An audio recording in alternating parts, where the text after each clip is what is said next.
When I was 12, my parents had 2 talks with me. One was the usual birds and bees. The other talk was about what to do if a cop stopped me. Mama fussed and told Daddy I was too young for that. He argued that I wasn't too young to get arrested or shot. Angie Thomas's best-selling novel, The Hate U Give, is a searing story of racism and police violence.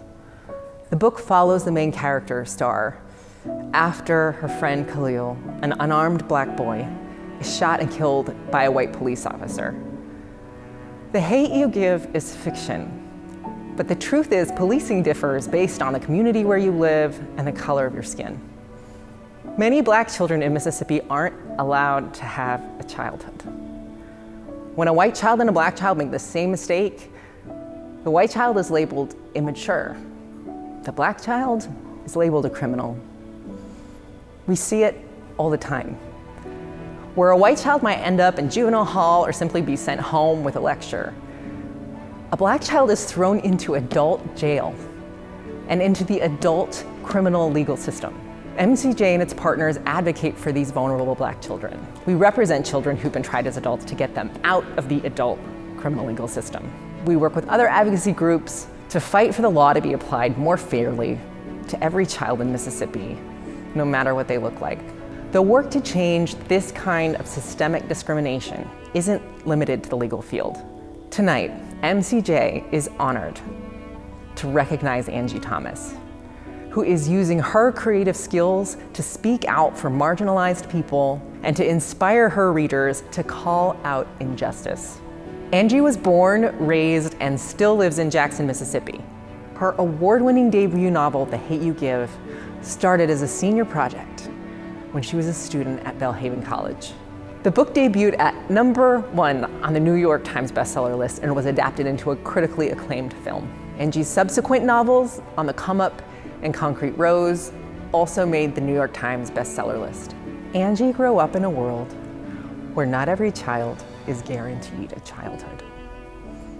And while her novels show us that world with all its injustices, they also remind us that it's up to us to change it. As Angie writes, "Once upon a time there was a hazel-eyed boy with dimples. I called him Khalil. The world called him a thug. He lived, but not nearly long enough. And for the rest of my life, I'll remember how he died. Fairy tale? No. But I'm not giving up on a better ending. I think it'll change one day. How? I don't know. When? I definitely don't know. Why? Because there will always be someone ready to fight. Maybe it's my turn."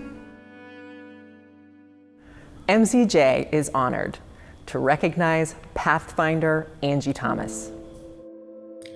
Thank you so much, Mississippi Center for Justice, for this outstanding honor. I am truly humbled, thrilled, and just excited and grateful. Thank you all so much from the bottom of my heart. You know, Mississippi and I have a interesting relationship, and I think everybody watching this video can probably say that in agreement. There's so much that I love about this state, but there's also so much that I want to change about this state. And the only way I sometimes know how to do that is through my art. Through books, I try to write stories about young people like the ones I grew up with, like the ones I see now, who are here in Mississippi or in other parts of the world and who want to be seen, who want to be heard, who need a reminder that their lives, their dreams, their hopes, their aspirations matter. I write with them in mind, and I write especially with young Mississippians in mind, hoping that I give them mirrors and sliding glass doors to either see themselves or see lives unlike their own, so that they can become the leaders that we should have all been, so that they can correct the mistakes of their ancestors, and so that they can lead the world in ways that are beyond our wildest dreams. My hope for Mississippi, my hope for this country, for society, but especially my hope for Mississippi lies in young people. You know, Whitney Houston said it best, I believe the children are our future. Well, I believe we have a generation coming up that will truly change the world. And if I can have any part in that work, then so be it. They're the reason that I keep coming back to Mississippi, that I keep a home in Mississippi, because I hope that they see me and recognize that someone from here, like them, is doing what I do. So that means that they can do even greater. Visibility is a powerful thing. Representation is a powerful thing. So to get this honor from you all for something that I've just made my life work, and for you to recognize it, it truly means a lot. So again, thank you from the bottom of my heart. Thank you all for the work that you're doing. Thank you for the impact you're making here in Mississippi. Thank you for the lives that you're changing. We talk a lot about, changing the world and changing Mississippi and this necessary fight. And I think a lot of us at times can get overwhelmed by this idea, especially when we look at all the problems that our great state has, all of the things that need to be fixed, all of the changes that need to take place. It can get super overwhelming. But I want to encourage you, whoever you are, whether you're young or not so young, I want to encourage you that we can change Mississippi.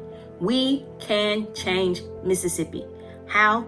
We start by changing the Mississippi that's right around us. We change our neighborhoods. We change our jobs. We change our places of worship. We change our schools. We make change in those environments that we go into every single day, whether it's by being active in activism or making ourselves heard or calling out something when something that's wrong when it needs to be called out.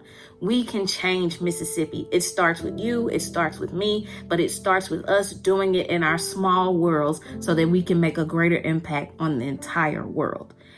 No change is too small. Thank you all so much. Continue the good fight. You give me hope. You give me assurance. And I look forward to hopefully one day celebrating with you all in person soon. Stay safe, stay blessed, stay healthy. Find joy wherever you can find it. Bye.